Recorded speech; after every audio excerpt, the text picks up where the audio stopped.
너가 어떻게 여기서 나와? 이 결혼은 안 돼. 이 둘은 배다른 남매야. 뭐라고요?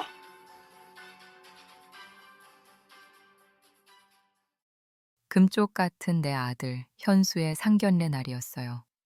제 평생을 걸고 지켜온 모든 것이 바로 그 자리에서 산산조각 나고 말았죠.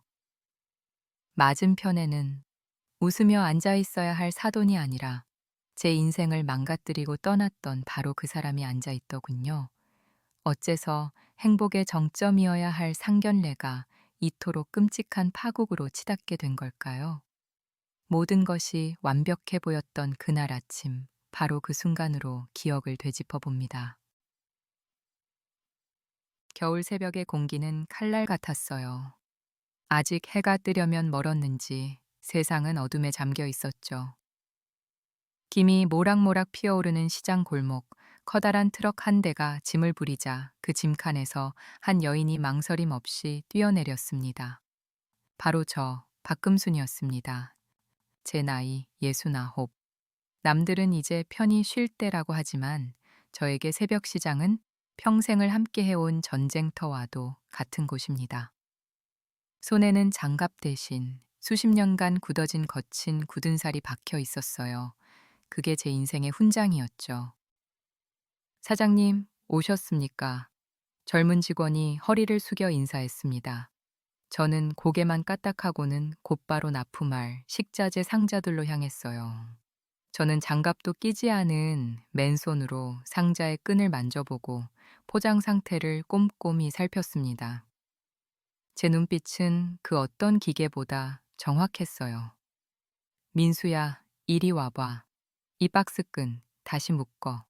삐뚤어졌잖아. 제 지적에 젊은 직원이 멋쩍게 웃으며 말했습니다. 에이, 사장님. 이 정도는 괜찮지 않습니까? 그 순간 제 눈빛이 차갑게 변했습니다. 저는 직원의 눈을 똑바로 보며 나직하지만 힘있는 목소리로 말했어요. 이 일은 체면이야. 우리 금성유통의 얼굴이라고. 어설프게 할 거면 당장 그만둬. 제 말에 직원의 얼굴이 하얗게 질렸습니다. 주변에서 저희를 지켜보던 다른 상인들이 혀를 찼지만 저는 신경 쓰지 않았어요. 저에게 일은 생존이었고 감정은 사치일 뿐이었습니다. 모든 점검을 마치고 나서야 저는 차에 올랐습니다. 시장의 춥고 비릿한 공기와는 다른 따뜻한 가죽 냄새가 차 안을 채웠죠. 저는 그제야 길고 깊은 한숨을 내쉬었습니다. 성공했지만 이상하게 웃음은 나지 않았어요. 차 안에는 아들 현수의 환한 웃음이 담긴 사진 한 장과 체면이라는 이름의 무거운 짐만이 저와 함께 있을 뿐이었습니다. 그때 전화가 울렸습니다. 친구 미정이었어요. 언니, 또 일터야? 지독하다 정말. 이젠 좀 쉬엄쉬엄 해도 되잖아. 미정이의 걱정 어린 목소리가 들려왔습니다. 저는 짧게 대답했어요. 사람은 멈추면 바로 넘어져. 난 그거 싫어. 제 대답은 짧았지만 그 안에는 제 인생 철학이 박혀 있었습니다. 전화가 끊기고 차 안에는 다시 침묵이 흘렀습니다. 저는 그렇게 제 스스로 만들어낸 단단한 벽 안에 스스로를 가두고 있었습니다. 창밖으로 한 줄기 차가운 바람이 쌩 하고 스쳐 지나갔습니다. 저는 몰랐습니다.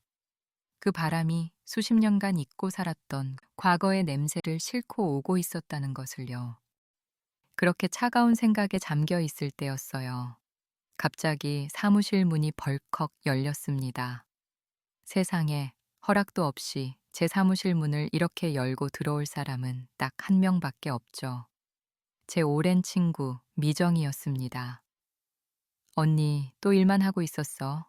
그러다 골병 들어 정말 미정이가 혀를 차며 말했어요. 그녀의 얼굴에는 걱정이 한가득이었습니다. 미정이는 시장에서부터 저와 함께 고생해온 유일한 친구예요. 지금은 제 회사 근처에서 작은 식당을 하고 있죠. 어서 와. 무슨 일이야? 바쁜 사람이. 저는 서류에서 눈을 떼지 않은 채 퉁명스럽게 대꾸했습니다. 미정이는 그런 제 모습이 익숙하다는 듯 소파에 털썩 주저앉았어요. 바쁘긴 뭐가 바빠. 언니 얼굴 까먹을까봐 왔지. 근데 아들 현수는 잘 있고 결혼 얘기는 어떻게 돼가. 미정이는 꼭 저희 집 속사정까지 다 아는 사람처럼 물었습니다. 저는 잠시 머뭇거렸어요. 아들 현수와 여자친구 서진이의 일이 마음에 걸렸기 때문이죠. 만나는 아가씨가 하나 있긴 한데 우리 집엔 영 안 맞아. 제 대답은 짧고 차가웠습니다. 미정이는 제 마음을 읽었다는 듯 깊은 한숨을 내쉬었어요. 언니, 세상은 돈이 다가 아니야. 결국 사람한테 잘해야 복 받는 거지. 돈만 보고 사람을 밀어내면 안 돼. 그녀의 말에는 진심이 담겨 있었습니다. 하지만 그 말이 그날따라 유난히 제 귀에 거슬렸어요. 저는 들고 있던 펜을 탁 소리나게 내려놓았습니다. 미정아, 돈이 있어야 사람도 돕는 거야. 세상이 그렇게 만만치 않아. 제 목소리엔 날이 서 있었습니다. 미정이는 그런 저를 가만히 바라보더니 고개를 절레절레 저었어요. 아니야, 언니. 돈 없을 때 도와준 사람이 진짜 내 사람인 거야. 그렇게 남한테 받은 고마움 다 잊고 살면 언젠가 꼭 벌 받는다니까. 그녀의 마지막 말은 마치 예언처럼 제 가슴에 박혔습니다. 저는 일부러 더 차갑게 웃으며 말했어요. 벌은 무슨, 난 벌 받을 짓 한 적 없어. 내 힘으로 여기까지 온 거야. 제 단호한 대답에 미정이는 더 이상 아무 말도 하지 않았습니다. 잠시 어색한 침묵이 흘렀죠. 미정이는 자리에서 일어나며 제 어깨를 한번 툭 쳤습니다. 그래도 밥은 제때 챙겨 먹어. 나중에 후회하지 말고 그 말만 남기고 미정이는 사무실을 나갔습니다. 저는 한참 동안이나 미정이가 나간 문을 쳐다보았어요. 사람이 먼저다. 은혜를 잊으면 벌 받는다. 다 맞는 말일지도 모르죠. 하지만 그건 배부르고 등 따신 사람들이나 하는 소리라고 생각했습니다. 저에게는 오직 다시는 가난해지지 않겠다는 독한 마음과 회사의 체면이 더 중요했으니까요. 저는 그렇게 친구의 진심 어린 충고를 애써 외면해 버렸습니다. 미정이가 다녀간 며칠 뒤였어요. 아들 현수가 저녁에 집으로 찾아왔습니다. 그런데 혼자가 아니었어요. 그 애의 뒤에는 처음 보는 젊은 아가씨가 수줍게 서 있습니다. 제 아들 현수였어요. 엄마, 인사드려. 내 여자친구 서진이야. 현수가 아주 귀한 보물이라도 소개하듯 말했습니다. 그 아이의 얼굴은 행복으로 빨갛게 달아올라 있었죠. 서진이라는 아가씨는 참하고 예쁘장하게 생겼더군요. 하지만 저는 딱 보는 순간 알았어요. 곱게 자라긴 했지만 큰 물에서 놀아본 아이는 아니라는 것을요. 처음 뵙겠습니다, 어머님. 김서진이라고 합니다. 서진이가 고개를 숙이며 공손하게 인사했습니다. 그 모습이 참 얌전하고 착해 보였어요. 하지만 제 마음의 문은 굳게 닫혔습니다. 제 아들 옆자리에는 우리 금성유통의 격에 맞는 집안에 아이가 서 있어야만 했으니까요. 저는 쌀쌀맞은 목소리로 물었습니다. 집은 어디고 부모님은 뭘 하시나? 제 지름은 마치 취조하는 것 같았습니다. 서진이의 얼굴이 순간 하얗게 굳어지는 게 보였어요.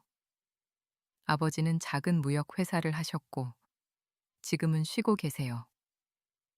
그 아이의 목소리는 점점 기어들어 갔습니다. 더 들어볼 것도 없었죠. 저는 그 자리에서 단칼에 잘라 말했습니다. 우리 집안하고는 안 맞는다. 이만 돌아가 주게. 제 말은 비수처럼 차갑고 날카로웠습니다. 현수는 당황하며 제 앞을 막아섰어요. 엄마, 왜 그러세요? 서진이 정말 착하고 좋은 사람이에요. 아들의 목소리는 다급하게 떨리고 있었습니다. 하지만 저는 눈 하나 깜빡하지 않았어요. 착하고 좋은 걸로만 세상 사는 거 아니야. 돌아가, 저는 매몰차게 돌아섰습니다. 등 뒤로 현수의 절규 같은 목소리가 들려왔어요. 사랑이 죄예요? 나 정말 서진이 아니면 안 돼요. 아들 현수가 울먹이며 말했어요. 그 아이의 눈에는 절망이 가득했습니다. 그 모습에 잠시 마음이 흔들렸지만 저는 독하게 마음을 먹고 더 모진 말을 뱉어냈습니다. 배고프면 사랑 타령 안 나와. 네가 아직 세상을 몰라서 그래. 그 순간 제 마음은 얼음장처럼 차가워졌습니다. 그날 이후 현수는 매일같이 저를 졸라댔어요. 전화하고 찾아오고 제가 좋아하는 과일이며 약과를 사들고 와 애교를 부렸죠. 결국 저는 아들의 등살에 못 이겨 두 손을 들고 말았습니다. 겉으로는 체면을 봐서 허락하는 척했지만 속으로는 그래, 양쪽 집안이 만나보면 저쪽에서 먼저 포기하겠지 하는 계산이 있었어요. 그렇게 며칠 뒤 저는 미정이에게 전화를 걸어 푸념을 늘어놓았습니다. 내가 아들놈한테 져서 상견례라는 것을 하게 생겼다. 제 목소리에는 짜증이 가득했습니다. 전화 너머로 미정이의 느긋한 목소리가 들려왔어요. 언니, 느낌보다 인연이라는 말이 있어. 인연은 꼭 돌고 도는 법이라니까. 너무 사람을 밀어내지만 마.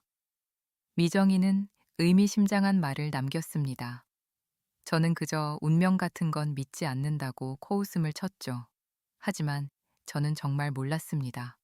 그 상견례 자리에서 제 인생을 통째로 뒤흔들 운명과 마주하게 될 줄은요. 약속한 상견례 날이 밝았습니다. 저희는 시내에서 가장 좋은 한정식 식당의 조용한 방으로 자리를 잡았어요. 저는 일부러 가장 비싼 곳으로 정했습니다. 우리 집안의 수준을 보여주고 저쪽에서 알아서 물러나게 만들고 싶었기 때문이죠. 제 옆에 앉은 아들 현수는 안절부절 못하며 연신 손바닥에 땀을 닦아냈습니다. 그 아이의 얼굴은 잔뜩 긴장해 있었죠. 맞은편에 앉은 서진이라는 아가씨도 마찬가지였습니다. 하얗게 질린 얼굴로 입술만 깨물고 있더군요. 그 모습을 보니 제 마음은 오히려 더 단단해졌습니다. 그래, 저렇게 어리고 약해서야 어디 우리 집 며느리 노릇을 하겠나 하고 생각했죠. 아버님은 일이 바쁘셔서 조금 늦으신다고 합니다. 죄송합니다. 서진이가 고개를 숙이며 말했어요. 그 목소리는 모기 소리만큼이나 작았습니다. 저는 괜찮다는 말 대신 찻잔만 몰차들어 올렸어요. 어색하고 차가운 공기가 방 안을 맴돌았습니다. 얼마나 지났을까요? 드디어 방의 미닫이 문이 스르륵 소리를 내며 열렸습니다. 저는 무심한 표정으로 문 쪽을 바라보았어요. 그런데 문을 열고 들어서는 그 남자의 얼굴을 보는 순간 제 심장이 쿵 하고 바닥으로 떨어지는 것만 같았습니다. 세상에, 저 사람이 왜 여기에? 저는 제 눈을 의심했습니다. 수십 년의 세월이 흘렀지만 단번에 알아볼 수 있었어요. 제 인생에서 지워버리고 싶었던 단 한 사람. 제 아들 현수의 아버지이자 저를 버리고 떠났던 전남편 도진이었습니다. 손에 들고 있던 찻잔이 파르르 떨리더군요. 세상의 모든 소리가 한순간에 멎는 것 같았습니다. 그 사람, 도진이도 저를 발견하고는 그 자리에 우뚝 멈춰 섰습니다. 그의 눈에는 짧은 놀라움이 스쳐 지나갔지만 이내 얼음처럼 차가운 냉소로 바뀌었어요. 현수와 서진이는 어쩔 줄 몰라 하며 저와 도진의 얼굴만 번갈아 쳐다보고 있었습니다. 도진은 그런 아이들을 무시한 채 오직 저만을 똑바로 보며 입을 열었습니다. 오랜만이네, 여전하네, 체면으로 사는 거. 그 남자가 저를 보며 차갑게 말했습니다. 그 목소리는 제 심장을 그대로 얼어붙게 만들었습니다. 그 한마디에 방 안의 공기는 산산조각이 났습니다. 현수와 서진이의 얼굴은 충격과 혼란으로 하얗게 질려버렸죠. 저는 아무 말도 할 수 없었습니다. 그저 내 인생 최악의 순간이 바로 지금이라는 생각밖에는 들지 않았어요. 그렇게 제 오만함이 불러온 끔찍한 운명의 장난이 막 시작되고 있었습니다. 전 남편 도진의 그 한마디에 방 안의 시간은 그대로 멈춰버렸습니다. 저는 아무 말도 못하고 그저 그 사람의 얼굴만 쳐다보고 있었어요. 아들 현수와 서진이는 이게 무슨 상황인지 이해하지 못한 채 하얗게 질린 얼굴로 저희 둘을 번갈아 볼 뿐이었죠. 그 무거운 침묵을 먼저 깬 것은 도진이었습니다. 이 결혼 절대 안 돼. 우리 핏줄이 꼬였어. 도진이 얼음 같은 목소리로 선언했습니다. 그 말은 그 자리에 있는 모두의 숨을 멎게 만들었습니다. 핏줄이라니, 그게 대체 무슨 소리란 말인가요? 저는 순간 머릿속이 하얘지는 것 같았어요. 무슨 헛소리야. 당신 미쳤어? 저는 저도 모르게 소리쳤습니다. 제 목소리는 격하게 떨리고 있었습니다. 현수는 하얗게 질린 얼굴로 도진에게 절규하듯 매달렸습니다. 아니야. 아빠, 그게 무슨 말이에요? 그럼 저랑 서진이가 남매라는 말이에요? 거짓말이죠. 제발 거짓말이라고 해주세요. 아들의 목소리는 공포와 부정으로 뒤섞여 있었습니다. 맞은편에 앉은 서진이는 아무 말도 하지 못했어요. 그저 투명한 눈물만 뚝뚝 흘리고 있었죠. 그때였어요. 서진이의 떨리는 손이 물잔을 쳤고 쨍그랑 날카로운 소리와 함께 유리잔이 바닥에 떨어져 산산조각 났습니다. 그 소리가 꼭 우리 아이들의 마음이 부서지는 소리 같았습니다. 하지만 도진은 눈 하나 깜짝하지 않았어요. 내 말 명심해. 절대 안 된다. 그의 목소리에는 망설임도 없었습니다. 그 말을 끝으로 서진이는 더 이상 견딜 수 없다는 듯 자리에서 뛰쳐나갔습니다. 현수가 서진아 하고 외치며 뒤따라가려 했지만 발이 떨어지지 않는 듯 망설였어요. 저는 소리치고 싶고 저 남자의 멱살이라도 잡고 따지고 싶었습니다. 하지만 제 평생의 신조인 체면이 발목을 잡았습니다. 이런 비싼 식당에서 소란을 피울 수는 없었어요. 제 과거를 아들에게 들키고 싶지도 않았죠. 분노와 수치심에 입술만 파르르 떨릴 뿐이었습니다. 그때 문득 미정이의 목소리가 귓가에 맴도는 것 같았어요. 인연은 꼭 돌고 도는 법이라니까 하고 말했던 친구의 목소리가요. 정말 이런 끔찍한 방식으로 운명이 되돌아올 줄은 꿈에도 몰랐습니다. 모든 것이 엉망으로 꼬여버리고 있었습니다. 그 끔찍했던 상견례가 끝난 후 모든 것이 부서졌습니다. 아들 현수와 서진이의 파혼 소식은 당연한 수순이었죠. 저는 제 방에 틀어박혀 며칠을 끙끙 앓았습니다. 분노와 수치심, 그리고 아들에 대한 미안함이 뒤섞여 제 마음을 헤집어 놓았어요. 그러던 어느 날 밤이었습니다. 잠잠하던 전화기가 비명처럼 울리기 시작했어요. 서진이었습니다. 어머님, 현수가 이상해요. 빨리 와주세요. 서진이의 다급한 목소리에 제 머릿속은 하얗게 비어버렸습니다. 저는 잠옷바람으로 뛰쳐나와 무작정 현수의 집으로 달렸어요. 서진이가 아니었다면, 그 아이가 그날 현수의 곁에 없었더라면 저는 제 아들을 연경 잃었을지도 모릅니다. 응급실 침대에 하얗게 질린 채 누워있는 아들의 모습을 보는 순간 제 다리에 힘이 풀려 주저앉고 말았습니다.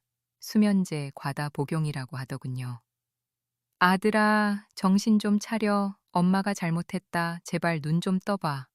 저는 아들의 차가운 손을 붙잡고 오열했습니다. 제 세상이 무너져 내리는 것 같았습니다. 평생을 지켜온 체면도 자존심도 아무 소용 없었어요. 이게 다 나 때문이다. 내가 내 아들을 죽이는구나 하는 죄책감이 온몸을 찔러왔습니다. 한참을 울었을까요? 겨우 정신을 차리고 보니 아들의 침대 옆에는 며칠 사이 헬쑥해진 얼굴의 서진이가 묵묵히 서 있었습니다. 그 모습을 보니 알 수 없는 감정이 치밀어 올랐습니다. 그때 회진을 돌던 의사 선생님이 제게 다가와 말했어요. 보호자분, 정말 하늘이 도왔습니다. 조금만 늦었으면 아주 위험할 뻔했습니다. 최초에 발견하고 바로 신고해준 저 아가씨 덕분에 골든타임을 놓치지 않았어요. 의사 선생님이 말했습니다. 그 말에 저는 아무 대답도 할 수 없었습니다. 아들을 살린 것이 제가 그토록 밀어냈던 바로 그 아이라는 사실 때문이었죠. 복도 저편 어둠 속에서 도진이 말없이 그 광경을 지켜보고 있었습니다. 아들 현수에게는 차마 다가가지 못하고 그저 복잡한 눈으로 병실 안을 바라볼 뿐이었죠. 그렇게 병원의 차가운 복대는 저마다의 아픔과 후회를 가진 그림자들이 길게 늘어져 있었습니다. 병원 복도를 무겁게 등지고 나온 도진은 텅 빈 집으로 돌아왔습니다. 어둠과 적막만이 도진을 맞이했죠. 그는 잠시 현관에 우두커니 서 있다가 무언가에 이끌리듯 서재로 향했습니다. 병원에서 봤던 서진이의 헬쑥한 얼굴이 자꾸만 눈앞에 아른거렸기 때문입니다. 도진은 낡은 책상 가장 안쪽 서랍을 열었습니다. 손을 넣어 뒤적거리자 손끝에 닳고 닳은 종이 한 장이 닿았어요. 아주 오랜만에 꺼내보는 빛바랜 흑백 사진이었습니다. 사진 속에는 다정하게 서로를 안고 서 있는 젊은 부부와 그 품에 안긴 갓난아기가 있었습니다. 도진은 사진을 가만히 들여다보았어요. 사진 속 부부의 행복한 미소와 천진한 아기의 얼굴을 보는 그의 표정은 점차 고통스럽게 일그러졌습니다. 아이의 출생과 관련된 오래된 비밀, 그리고 그 비밀을 20년간 감춰온 지난 세월이 주마등처럼 스쳐 지나갔죠. 자신의 체면과 완벽한 가정으로 보이고 싶었던 이기심이 아이에게 차마 말하지 못한 진실과 부모로서 충분히 잘해주지 못했다는 후회가 그를 짓눌렀습니다. 그는 갑자기 화가 치밀어 오르는 듯 사진을 주먹 쥔 손 안에서 구겨버렸습니다. 이 복잡하고 불편한 감정을 떨쳐내고 싶다는 듯 구겨진 사진을 쓰레기통에 던져버렸죠. 하지만 도진은 자리를 뜨지 못했습니다. 잠시 후 그는 쓰레기통으로 다시 손을 뻗었어요. 구겨진 사진을 조심스럽게 꺼내든 그의 눈빛은 전과 달리 무언가 단단히 결심한 사람처럼 변해 있었습니다. 그는 이 모든 거짓과 오랜 회한을 이제는 바로잡아야겠다고 마음먹었습니다. 다음 날 아침이었습니다. 밤새 아들 걱정에 한숨도 자지 못해 머리가 지끈거렸어요. 그때 요란하게 초인종이 울렸습니다. 이른 아침부터 찾아올 사람이 없었기에 저는 의아한 마음으로 현관문을 열었죠. 그리고 문 앞에 서 있는 사람을 보고는 그대로 굳어버리고 말았습니다. 제 전남편 도진이었어요. 여긴 어쩐 일이야. 당장 안 가. 저는 날카롭게 쏘아붙였습니다. 제 목소리에는 경계심이 가득했습니다. 도진은 지치고 괴로운 얼굴로 저를 바라보며 힘겹게 입을 열었습니다. 할 말이 있어서 왔어. 아이들에 대한 얘기야. 그의 목소리는 어젯밤의 냉소적인 모습과는 달리 무겁게 가라앉아 있었습니다. 저는 마지못해 그가 말을 잇도록 내버려 두었죠. 서진이는 내 친딸이 아니야. 도진이 고백하듯 말했습니다. 그 한마디는 제 머리를 띵하게 만드는 큰 충격이었습니다. 재혼한 아내가 데려온 딸이야. 사정이 있어서 서류에만 내 딸로 올렸을 뿐 나하고는 피 한 방울 섞이지 않았어. 그의 설명은 계속되었습니다. 저는 순간 숨을 제대로 쉴 수가 없었어요. 그럼 핏줄이 꼬였다는 말은 다 거짓이었단 말인가? 아이들이 결혼해도 아무 문제가 없다는 뜻이잖아요. 아들 현수의 슬퍼하던 얼굴이 떠오르며 아주 잠깐 희망이 비치는 것 같았습니다. 하지만 그 생각은 곧 다른 걱정에 먹혀버렸습니다. 친딸이 아니면 뭐해. 세상 사람들이 그걸 어떻게 보겠어. 전 남편의 의붓딸을 며느리로 들였다고? 이건 체면이 깎이는 정도가 아니잖아. 제 머릿속은 복잡한 계산으로 가득 찼습니다. 아들의 행복보다 세상의 손가락질이 더 두려웠던 거죠. 저는 차갑게 얼굴을 굳히고 도진을 밀어냈습니다. 그래도 안 돼. 이 이상으로 우리 집안과 엮일 생각 마. 세상 사람들이 뭐라고 하겠어. 제 대답은 단호했습니다. 도진은 제 말에 무언가 더 말하려는 듯 했지만 저는 그에게 기회를 주지 않았어요. 너랑 나는 이제 완전히 남이야. 다신 찾아오지 마. 저는 그 말을 끝으로 그의 얼굴에 대고 문을 쾅 하고 닫아버렸습니다. 문 하나를 사이에 두고 저는 가쁘게 숨을 몰아쉬었어요. 저는 이것이 제 아들과 가문을 지키는 최선의 방법이라고 스스로를 합리화했습니다. 하지만 저는 그때 정말 몰랐습니다. 제가 닫아버린 것이 그저 낡은 현관문이 아니라 모든 것을 바로잡을 수 있었던 마지막 기회였다는 것을요. 그리고 제 이 어리석은 선택이 얼마나 끔찍한 후회를 불러오게 될지를 말입니다. 그날 밤 저는 잠을 이룰 수가 없었습니다. 전 남편 도진의 얼굴과 그가 뱉었던 말들이 머릿속을 헤집어 놓았기 때문이죠. 현수에 대한 걱정과 과거에 대한 분노가 뒤섞여 심장이 터질 것만 같았어요. 저는 지친 몸을 억지로 침대에 누이고 눈을 감았습니다. 그리고 까무룩 깊은 잠 속으로 빠져들었습니다. 저는 꿈을 꾸었습니다. 아주 오래전 꿈을요. 꿈속에서 저는 다시 14살의 어린 소녀가 되어 있었습니다. 칼바람이 매섭게 살을 내는 듯한 어느 시장 골목, 저는 낡고 해진 홑겹 옷 하나에 의지한 채 웅크리고 있었죠. 며칠을 굶었는지 배에서는 소리도 나지 않았고 온몸의 뼈마디가 시리게 아파왔습니다. 이대로 길 위에서 죽는구나 싶었어요. 살려주세요. 뭐든 할게요. 제 애원은 갈라진 낙엽처럼 힘없이 흩어졌습니다. 바로 그때였어요. 펑펑 내리는 한방눈 속에서 누군가 그림자처럼 제 앞에 다가와 섰습니다. 따뜻하고 나직한 목소리가 귓가에 스며들었어요. 애야, 춥지? 배고프지? 처음 듣는 목소리였지만 이상하게도 어머니의 목소리처럼 포근했습니다. 저는 힘없이 고개를 들었죠. 걱정이 가득 담긴 선한 눈빛의 한 여인이 저를 보며 미소 짓고 있었습니다. 그녀는 몸을 낮춰 제 얼음장 같은 손을 덥석 잡아주었어요. 어이구, 손이 왜 이렇게 차니? 이러다 큰일 나겠다. 그 따뜻한 온기가 제 차가운 손등으로 전해졌습니다. 저는 그만 왈칵 참았던 눈물을 터뜨리고 말았어요.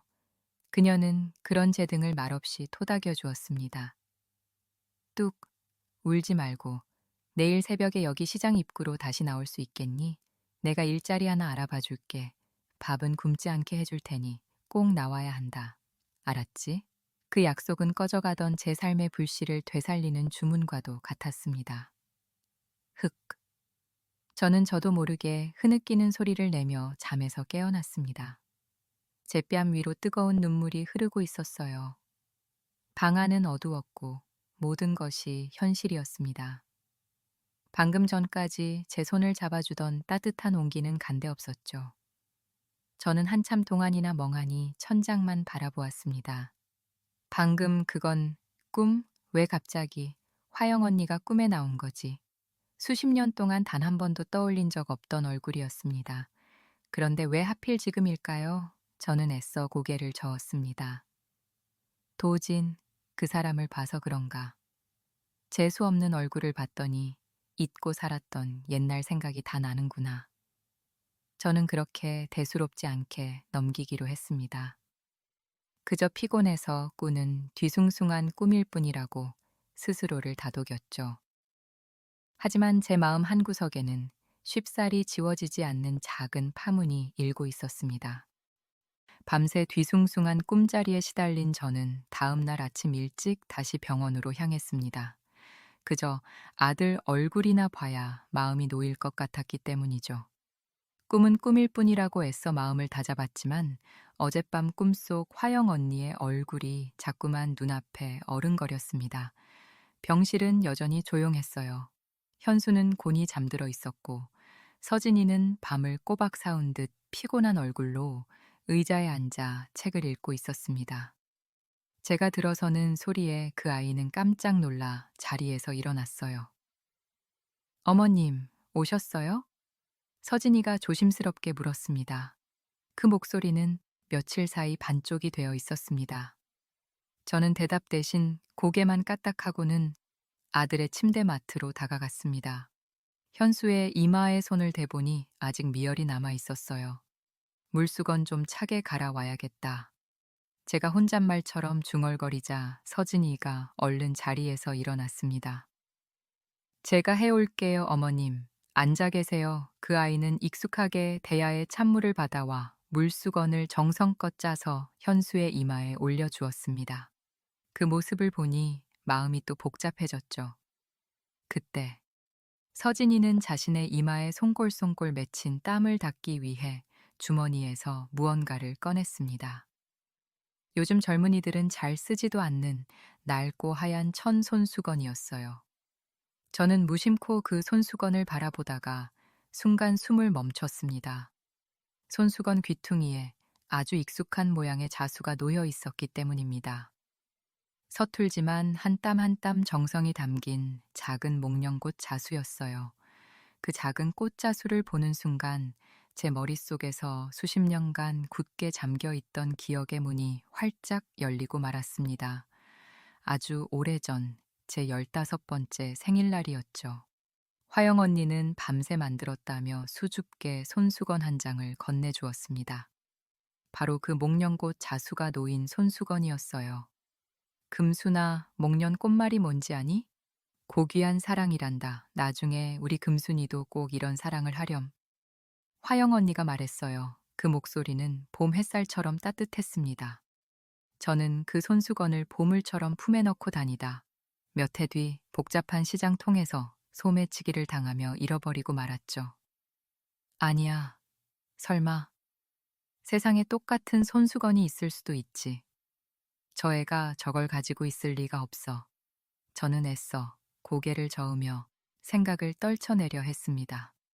하지만 심장이 미친 듯이 뛰기 시작했어요. 꿈속에 나타난 화영 언니, 그리고 언니의 분신과도 같은 이 손수건. 이건 단순한 우연이 아닐지도 모른다는 생각이 걷잡을 수 없이 피어올랐습니다. 저는 아무 말도 하지 않았습니다. 그저 아무것도 모른 채 현수를 간호하는 서진이의 얼굴과 그 아이의 손에 들린 낡은 손수건을 번갈아 볼 뿐이었어요. 이제 서진이는 제게 그저 아들의 여자친구가 아니었습니다. 반드시 풀어야만 하는 제 과거와 연결된 거대한 비밀의 열쇠가 되어 버렸습니다. 그날 이후 저는 거의 병원에서 살다시피 했습니다. 아들인 현수를 간호한다는 핑계였지만 사실 제 모든 신경은 온통 서진이라는 아이에게 쏠려 있었어요. 머릿속에서는 계속해서 이성과 감정이 싸우고 있었습니다.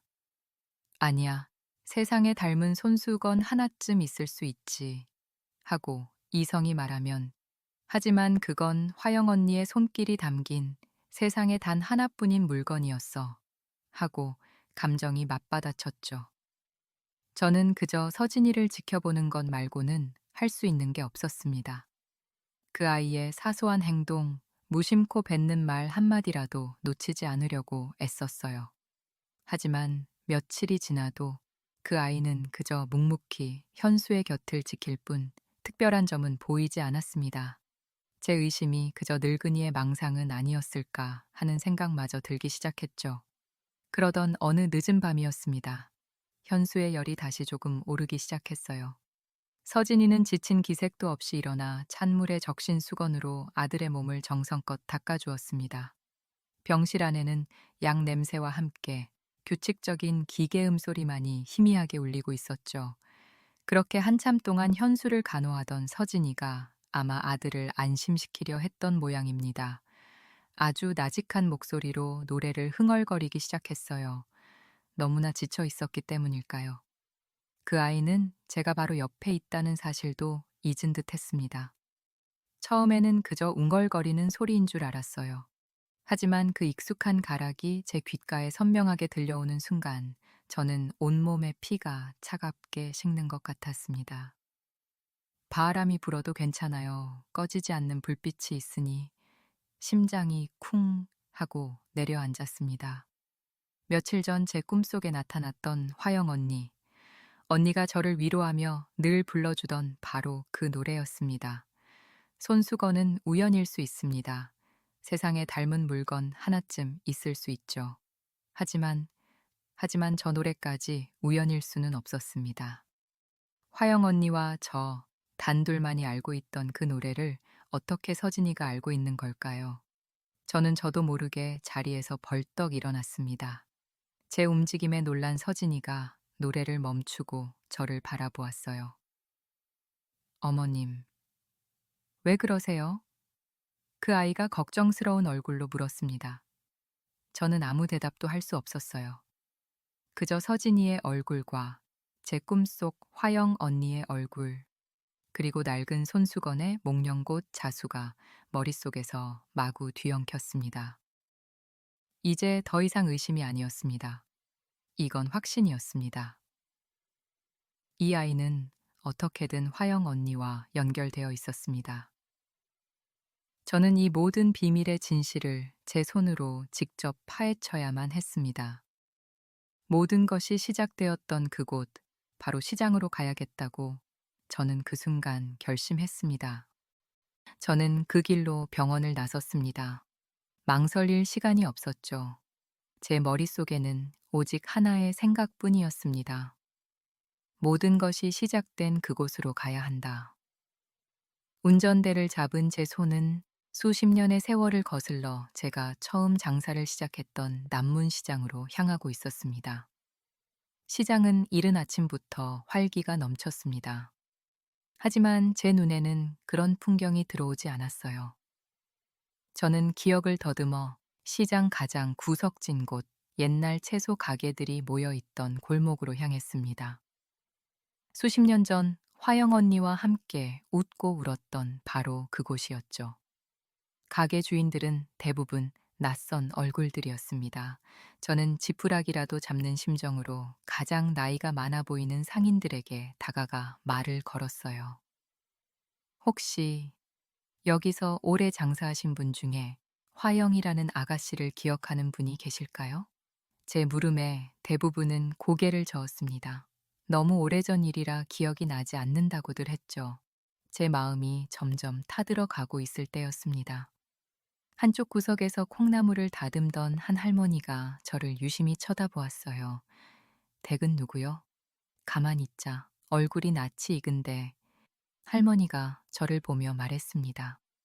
그 목소리는 느릿하고 구수한 경상도 억양이었습니다. 저는 희망을 느끼며 할머니에게 다가갔습니다. 어르신, 혹시 화영 언니를 아세요? 저랑 같이 여기서 일했던. 제 말이 차에 끝나기도 전에 할머니는 아 하는 소리를 내며 무릎을 쳤습니다. 알지, 알다마다. 그 착하고 예쁘던 화영이 말이지? 그런데 그 이름은 어찌?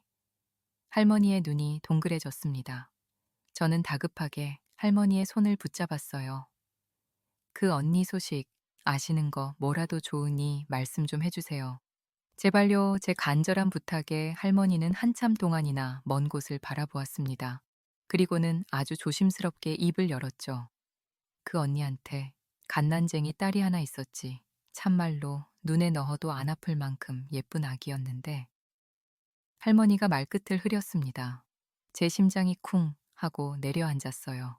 어느 비 오는 날이었을 거야.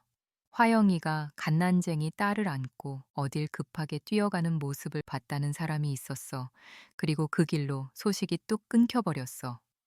할머니의 증언은 제 머리를 망치로 내려치는 듯한 충격을 주었습니다. 화영 언니에게 딸이 있었다니. 모든 조각들이 제 머릿속에서 하나로 맞춰지고 있었습니다. 손수건, 잊었던 노래, 그리고 서진이의 나이. 저는 할머니에게 몇 번이고 고맙다고 인사를 하고는 무거운 발걸음을 돌렸습니다. 이제 더 이상 추측이 아니었어요. 거의 확신에 가까워지고 있었죠. 저는 곧장 아는 변호사에게 전화를 걸었습니다. 이제 남은 것은 단 하나, 서류였습니다. 김서진이라는 아이의 이름 옆에 어머니라는 이름으로 누가 적혀 있는지 제 눈으로 직접 확인해야만 했습니다. 다음 날 오후 아는 변호사에게서 전화가 걸려왔습니다. 저는 마른 침을 삼키며 전화를 받았어요. 심장이 발밑까지 쿵 하고 떨어지는 기분이었습니다. 사장님, 요청하신 서류를 확인해 봤습니다.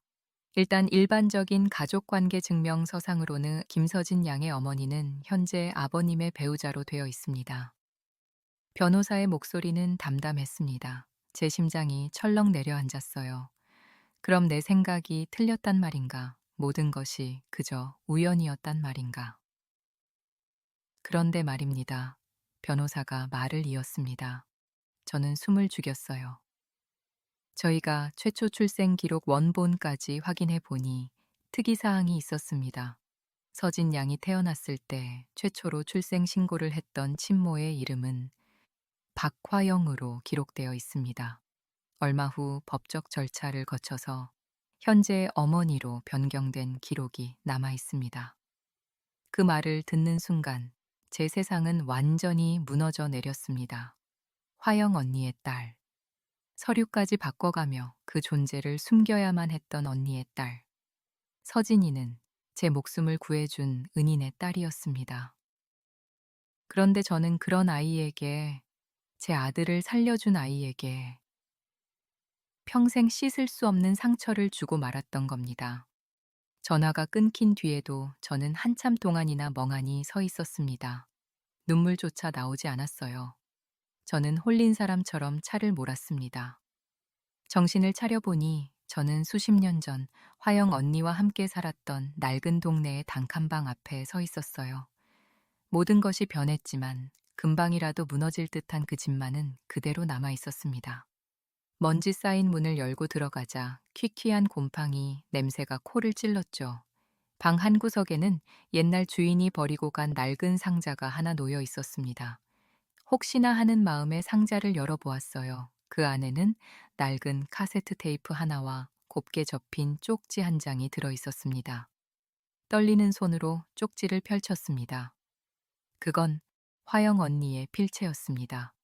사랑하는 내 동생 금순이에게. 언니가 이 편지를 남기는 건 아주 먼 훗날 혹시라도 네가 이곳을 찾을까 싶어서야. 금순아, 널 일으켜 세운 건 돈이 아니라 사람이었다는 걸 잊지 마. 나는 네가 언젠가 너처럼 힘든 누군가의 손을 꼭 잡아주길 바란다. 부디 행복해야 해. 쪽지를 읽는 순간 참았던 눈물이 폭포수처럼 터져 나왔습니다. 저는 그 자리에 주저앉아 어린아이처럼 목 놓아 울었어요. 이제 와서, 이제 와서 사람 타령이 뭐야? 왜 나를 혼자 두고 갔어? 언니, 저는 분노 섞인 눈물로 소리치며 손에 들린 테이프를 방바닥에 던져버렸습니다. 하지만 그것도 잠시, 저는 이내 기어가다시피 해 테이프를 주워들고는 먼지 쌓인 카세트에 넣고 재생 버튼을 눌렀어요. 지지직거리는 소리와 함께 잊었던 그 노래가 흘러나왔습니다. 저는 그 노래를 들으며 완전히 무너져 내렸습니다. 얼마나 울었을까요? 그때 누군가 제 어깨를 가만히 감싸 안았습니다. 고개를 들어보니 친구 미정이가 저를 보며 함께 울고 있었어요. 제가 걱정되어 수소문 끝에 여기까지 찾아온 것이었습니다. 그래도 언니, 아직 늦지 않았어. 지금이라도 바로잡아야지. 미정이가 제 손을 잡아주며 말했습니다. 그 목소리는 따뜻하고 단호했습니다. 미정이는 제 손에 전화를 쥐어주었어요. 저는 눈물로 흐려진 화면 너머로 김서진이라는 이름을 한참 동안이나 바라보았습니다. 저는 눈물로 젖은 손으로 전화기 속 김서진이라는 이름을 눌렀습니다. 더 이상 망설일 수 없었어요. 진실을 밝히고 용서를 구해야만 했습니다. 저는 서진이에게 지금 당장 병원으로 와달라고 부탁했어요. 그리고 도진에게도 연락했죠. 당신이 꼭 들어야 할 이야기가 있다고요. 얼마 후 현수가 잠들어 있는 병실에 어색하고 무거운 침묵이 흘렀습니다. 저와 서진, 그리고 도진, 이렇게 셋이 마주보게 된 것이죠. 서진이와 도진은 제가 왜 두 사람을 함께 불렀는지 몰라 불안한 눈으로 저를 바라보고 있었습니다. 저는 주머니에서 낡은 쪽지 한 장을 꺼내 들고 천천히 입을 열었습니다. 제가 아주 큰 죄를 지었습니다. 제 목소리는 심하게 떨리고 있었지만 저는 멈추지 않았습니다. 저는 수십 년 전 저를 살려준 화영 언니의 이야기부터 시작했어요. 제게 전부였던 그 사람의 이야기, 어느 날 꿈에 다시 나타난 이야기, 그리고 서진이가 지니고 있던 낡은 손수건과 잠결에 흥얼거리던 그 노래 이야기까지요. 제가 알아낸 모든 것들을 차례대로 털어놓았습니다. 그리고 마지막으로 변호사를 통해 알아낸 사실을 밝혔습니다. 서진 양의 최초 출생 기록에는 친어머니의 이름이 박화영으로 되어 있었습니다. 제 말이 끝나자 도진의 얼굴이 새하얗게 굳어졌습니다. 그는 믿을 수 없다는 듯 저를 보며 되물었어요. 잠깐만. 그럼 서진이 친모가 당신이 말하던 그 화영 언니였다고. 도진의 목소리는 충격으로 완전히 무너져 있었습니다. 그는 잠시 말을 잇지 못하더니 이내 고개를 푹 숙였습니다. 미안하다. 그날 당신 집 앞에서 했던 말, 재혼한 아내의 딸이라는 건 사실 거짓말이었어. 도지는 떨리는 목소리로 자신의 오랜 비밀을 털어놓기 시작했습니다. 그는 너무나 당황스럽고 자신이 쌓아온 삶의 체면이 무너질까 두려웠다고 했습니다. 남들 보기에 완벽하지 않은 가정사를 드러내기 싫었던 이기심과 비겁함 때문에 차마 진실을 말할 수 없었다고요. 내 친구 서진이 친아버진 그 친구가 사업에 실패하고 아내와 갓난아기만 남겨두고 어디론가 야반도주를 해버렸던 거야. 어느 비 오는 날 화영 언니는 갓난아기 서진을 품에 안고 남편의 친구 도진을 찾아왔습니다. 아이를 잠시만 맡아달라는 피 맺힌 부탁을 남기고 그 길로 소식이 끊겼습니다. 그렇게 서진은 도진과 도진이 재혼한 아내에게 맡겨졌습니다. 나는 도망가버린 친구와의 의리 때문에, 그리고 홀로 남은 친구 아내와 그 딸이 안쓰러워서 서류상 아버지가 되어줬어. 하지만 친부모가 떠난 아이에게 충분히 잘해주지 못했다는 회한이 평생 나를 짓눌렀어. 입양 사실도 밝히지 못하고 제대로 된 부모 역할도 못한 그런 죄책감 말이야. 도진의 고백이 끝났을 때 비로소 모든 퍼즐 조각이 맞춰지는 충격적인 순간이었습니다. 아주 오래전 제게 빛이 되어 주었던 은인 화영 언니. 그 언니가 바로 도진의 친구 아내이자 서진이의 친어머니였던 것입니다. 결국 우리는 서로가 서로의 삶의 가장 중요한 은인이자 빚진 사람이었다는 사실도 까맣게 모른 채 서로에게 지울 수 없는 상처만 주고 있었던 거예요. 모든 진실 앞에 가장 큰 충격을 받은 것은 물론 서진이었습니다. 그 아이는 아무 말도 하지 못한 채 눈물만 하염없이 흘리고 있었어요. 한참 만에 서진이가 저를 보며 입을 열었습니다. 이제야 알 것 같아요. 어쩐지 아주 어릴 때부터 꿈속에서 자꾸 어떤 노래가 들렸어요. 서진이가 울먹이며 말했습니다. 그 목소리는 듣는 사람의 마음을 아프게 했습니다. 저는 더 이상 참을 수가 없었어요. 저는 자리에서 일어나 서진이에게 다가가 그 아이를 와락 끌어안았습니다.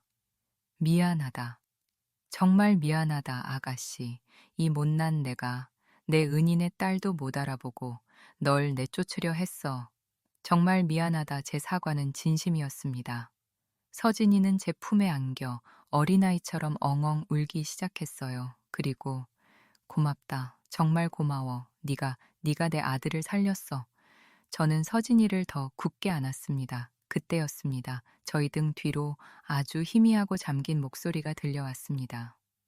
엄마, 저와 서진, 도진 세 사람의 눈이 동시에 한 곳으로 향했습니다.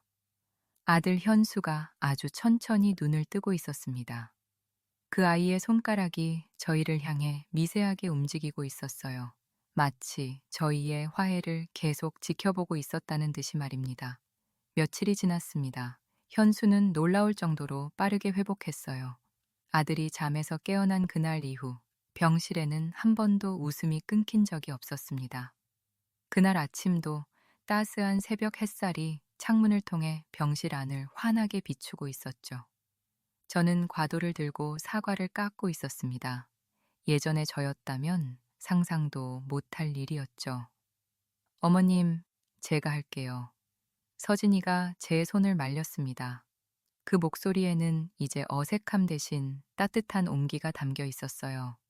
저는 웃으며 고개를 저었습니다. 아니다. 내가 내 딸 될 사람한테 이 정도도 못 해주겠니? 제 말에 서진이와 현수가 서로를 보며 수줍게 웃었습니다. 현수는 침대에 기댄 채 서진이의 손을 꼭 잡고 있었어요. 두 아이의 손에는 얼마 전 제가 선물한 작고 소박한 약혼 반지가 나란히 끼워져 있었습니다. 그 반지는 세상 그 어떤 보석보다도 제 눈에는 아름다워 보였어요. 그때 병실 문이 빼꼼 열리며 친구 미정이가 들어왔습니다.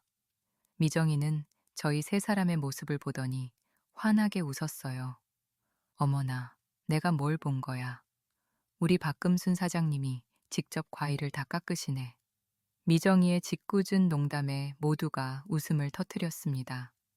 미정이는 제 곁으로 다가와 제 어깨를 툭 치며 말했어요. 봤지, 언니? 내가 뭘 했어. 결국 돈보다 사람이라니까. 그녀의 말에 저는 아무 대답도 하지 않았습니다. 그저 말없이 웃으며 고개를 끄덕였죠. 잠시 후 저는 혼자 창가에 서서 동이 터오는 새벽 하늘을 바라보았습니다. 제 마음은 그 어느 때보다도 평온하고 또 충만했어요. 지난 수십 년간 저를 지탱해 온 것은 오직 독한 마음과 체면이라는 갑옷이었습니다. 하지만 이제는 알 것 같았어요. 정말로 중요한 것은 그런 게 아니었다는 것을요. 그때 제 귓가에 아주 다정한 목소리가 들려오는 것 같았습니다. 꿈속에서 들었던 화영 언니의 목소리였어요. 이제 네가 누군가의 손이 되어주렴. 그 목소리는 따뜻한 햇살처럼 제 마음을 감싸주었습니다. 저는 눈가에 맺힌 잔잔한 눈물과 함께 미소를 지었습니다. 그리고 나직이 고백했습니다. 나를 살린 건 돈이 아니라 사람이었어. 창밖으로 떠오른 아침 해가 병실 안을 따뜻한 불빛으로 가득 채우고 있었습니다. 마치 바람이 불어도 절대 꺼지지 않을 작지만 강한 희망의 불빛처럼 말입니다.